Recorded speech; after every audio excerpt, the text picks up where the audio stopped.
See, heart disease is getting more and more prevalent. The number of patients affected by heart disease, they are increasing day by day, especially in our country. In South Asia, it is highly prevalent. And more so, the big concern, what is actually happening these days is that more and more younger individuals are getting affected by heart attacks and heart disease. I think this is a huge concern to our society because it is the young individuals who are the real futures of a country, and because they are affected by heart disease, they are out of work because of the treatment they receive in the hospitals. I think we are losing on to highly productive working hours which are really important in any nation's growth. So now if we have to look into the causes why this phenomena is happening, why more younger individuals are prone and vulnerable for heart disease and heart attacks, I think all the risk factors which apply to the adult population also apply to the younger individuals, plus some of the additional factors. Now what are those? In the common factors, the sedentary lifestyle, the bad dietary habits, the consumption of more fried stuff which is increasing day by day, more smoking incidents which is obviously more common in the younger individuals, the incidence of high blood pressure and diabetes is increasing, plus the big stress factor. Now this stress factor is much more in younger individuals as compared to the older population because they are into a cutting throat competition in their working environment. Now this stress factor also leads to more smoking incidents in younger individuals. So collectively this creates a milieu and platform in a younger individuals, so they are highly vulnerable for heart disease and heart attacks. Now one very surprisingly very additional factor which has led to more incidence of heart disease in younger individuals is deprivation of sleep.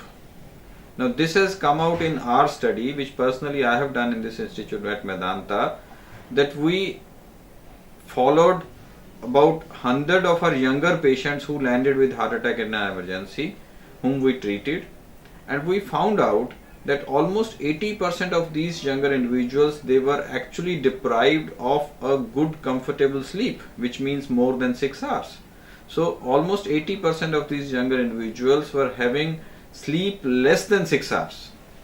This is of again a high concern because now because of stress, if this factor propagates further in the younger individuals, more and more younger population will be vulnerable for heart attacks and heart disease. And simply by correcting this, by just creating the awareness that if you go for a good sleep more than 6 to 7 hours a day per 24 hours, I think this is going to be a good factor in combating the heart disease in younger individuals.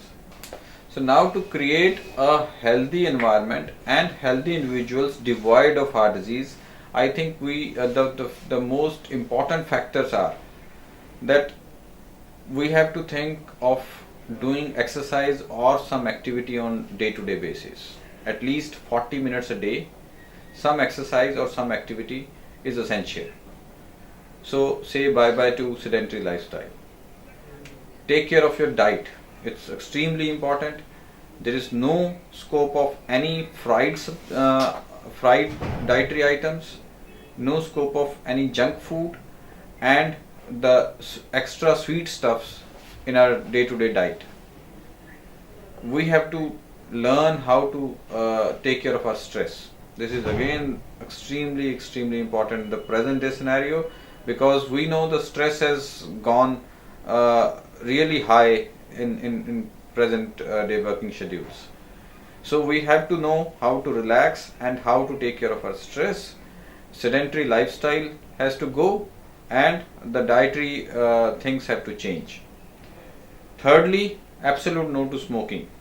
And fourthly, if the patients are having a high blood pressure and diabetes, they have to be in touch with the physician or clinicians whomsoever they are following to take care of sugar levels and the blood pressure readings. They have to have the readings within total control. These 4 or 5 points are extremely important to have a healthy body and a healthy heart. Now, also very importantly, the sudden cardiac death, which is horrible for any family, whosoever loses a patient suddenly. I think what is sudden cardiac death? It is defined as a total unexpected death which occurs in a patient who's known for heart disease or may not be previously known with the heart disease. Once the patient suddenly dies within 1 hour of onset of symptoms, it is termed as sudden cardiac death. Now, as I mentioned, the patient may be a known cardiac patient or may not be any previous history but suddenly dies. Now, this is important from the perspective that a patient was healthy one hour back and suddenly we lost him. So the impact is huge. The trauma is huge to the family, to the society. Now, the best way to try decreasing the sudden cardiac deaths in the society is to create a awareness that once such episode happens with any patient, any individual, the any standby persons who are around in that vicinity, how they should act. We have a proper guidelines for CPR. CPR is cardiopulmonary resuscitation. So we should create awareness in the society, not only to the doctors, not only to the paramedical staff, but to the society in general, that how they should act if the patient collapses in their vicinity, to act for the CPR. They should know the full protocols and guidelines how to act, and simply if efficient CPR is given to a collapsed patient, I think 20 to 30% of these subsets can be revived. So this is a huge benefit. Just by creating awareness by means of lectures and by means of conferences, we keep on doing that on very frequent basis. I think that is the real need of the hour. Thank you.